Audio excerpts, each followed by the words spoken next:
Ang mundo ay nasa isang kakilakilabot na estado na may patuloy na sakuna ng mga kaganapan at ang mga tao ay nababawasan ng isang bilang.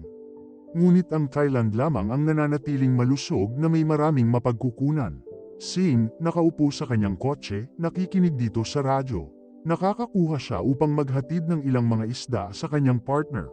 Aalis na siya sa trabaho at gustong lumipat sa ibang lugar kasama ang kanyang asawa. Ang sabi ng kaibigan niya kahit saan ay pareho lang.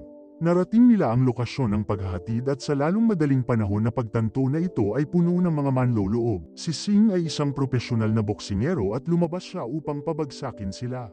Isa-isa niyang tinutulak ang mga ito.